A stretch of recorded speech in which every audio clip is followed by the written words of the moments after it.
మీకు చూపిస్తున్నటువంటి రకము భారతీయ వరి పరిశోధన స్థానం రాజేంద్ర నగర్ వారు రూపొందించినటువంటి DRR 75 అనే కొత్త రకము. ఈ రకం ప్రత్యేకత ఏంటంటే ఎక్కువ దిగుబడినిచ్చి తెగుళ్ళని తట్టుకునే విధంగా రూపొందించబడినటువంటి రకము. తెగుళ్ళు అంటే అగ్గి తెగులు, ఆకు ఎండు తెగులు, రెండు తెగుళ్ళని కూడా సమర్థవంతంగా తట్టుకునే విధంగా, కాలు గట్టిగా పడిపోకుండా ఉండే విధంగా, గింజ నాణ్యత PPTని పోలిన విధంగా, మరియు గింజ బరువు అధిక బరువు ఉండే విధంగా మనకి రూపొందించారు. ఇది BPT కన్నా కొంచెం మందం ఉన్నప్పటికీ కూడా తెలంగాణలో గవర్నమెంట్ ప్రొక్యూర్మెంట్కి వాళ్ళ నామ్స్కి అందుతుంది అనేది మేము అనుకుంటా ఉన్నాం. 3 mm వస్తుంది అనుకుంటున్నాం. ఈ వెరైటీ వర్షాకాలంలో 135 రోజులు, రబీలో 125 రోజులు కాలపరిమితిగా వాళ్ళు చెప్పడం జరిగింది. మేము కూడా అదే అనుకుంటా ఉన్నాం. ఇప్పుడు డిసెంబర్ 28 నారు పోసాం, జనవరి 28 నాటు పెట్టాం, ఏప్రిల్ 28కి కటింగ్కి వస్తుంది. అంటే 4 నెలల 5 రోజులకి మనకి పొలం కోతకు వస్తూ ఉంది. ఈ వెరైటీ మనకి వాళ్ళు చెప్పేటువంటిది హెక్టార్కి 9 నుంచి 10 టన్నులు దిగుబడి వస్తుందని చెప్తా ఉన్నారు.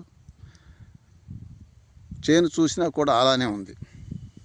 పెద్ద కంకులు, వెన్నులో గింజల సంఖ్య అధికం, గింజల యొక్క బరువు ఎక్కువ. దీనివల్ల మనకి బస్తాల నిండా తోగు అనేది అనుకుంటా ఉన్నాం. గింజ బరువు ఉండటం వల్ల, వెయిట్ రావటం వల్ల. గింజ నాణ్యత కూడా పొట్ట తెలుపు లేదు. మేము కొన్ని గింజల్ని ముందుగా వచ్చినట్టుని ఎండబెట్టి ఒలిచి చూడటం జరిగింది, పొట్ట తెలుపు లేదు.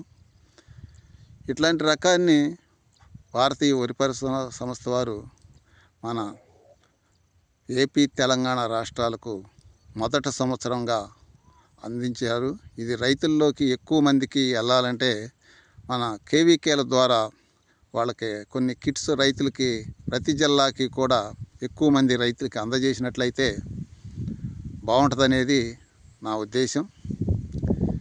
ఇప్పుడున్న రకాలకి విభిన్నంగా ఉందన్నమాట. పంట చూస్తూ ఉంటే చాలా బాగుంది. మేము చాలా వెరైటీస్ చూస్తూ ఉంటాం.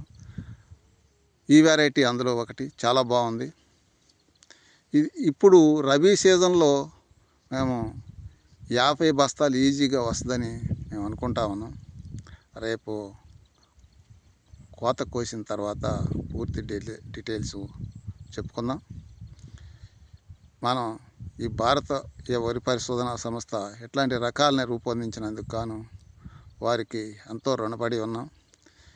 మెయిన్ మనకి తెగుళ్ళను తట్టుకునే విధంగా, అంటే ఆకు తెగులు, ఆకు ఎండు తెగులు, అగ్గి తెగులను రెండింటినీ తట్టుకున్నట్టయితే మనకి దోమను కూడా తట్టుకుంటుంది అనుకుంటున్నాం. చూద్దాం ఖరీఫ్లో. ఈ రెండింటిని మాత్రం మేము శస్త్రరక్షణ చేయలేదు. ఓన్లీ మొగ పురుగుకు మాత్రమే చేసాం. మా దగ్గర ఇంకా చాలా రకాలు ఉన్నాయి. చూసుకున్నట్టయితే మొగ పురుగు యొక్క దాడి కూడా మిగతా రకాలను చూసుకున్నట్లయితే దీంట్లో తక్కువగానే కనపడుతుంది అనమాట. అంటే అన్ని తెగుళ్ళు కూడా దోమ కూడా వచ్చినప్పుడు కూడా తక్కువగానే ఆశిస్తుందని అనుకుంటాను. ఇప్పుడు ఉన్నటువంటి సన్న రకాల్లో ఏవి కూడా దోమను తట్టుకునేటువంటివి లేవు. మెయిన్ తెలంగాణలో ఏంటంటే మనం ప్రతి సంవత్సరం చూస్తూ ఉన్నాం ఆకెండు తెగుల్ని. దానికి నివారణ అనేది లేదు. కాబట్టి మనకి ఈ వెరైటీలు మార్చుకోవటం వల్ల మనకి ఆ తెగుల నుంచి కాపాడుకునే విధానం ఉంది. కాబట్టి మెయిన్ ఇట్లాంటి రకాలని, ఆకెండు తెగులను తట్టుకునే రకాలని మనం సాగు చేసుకోవాలన్నమాట. అందులో మనం ఆకెండు తెగులు తట్టుకుంటుంది, సన్న రకం గింజ. మనకి గవర్నమెంట్ పోయినప్పుడు 500 రూపాయల బోనస్ కూడా వస్తుంది. దిగుబడి అధికంగా ఉంటుంది. అన్ని విధాలుగా లాభం, పడిపోదు. వెరైటీ నమ్మకంగా ఉందన్నమాట వెరైటీ. Okay, thank you. మనం భారతీయ వరి పరిశోధన స్థానానికి వారికి ఇట్లాంటి రకాలను రూపొందించడానికి గాను తెలంగాణ రైతాంగం తరపున నేను కృతజ్ఞతలు తెలియజేస్తా ఉన్నా. Okay, thank you.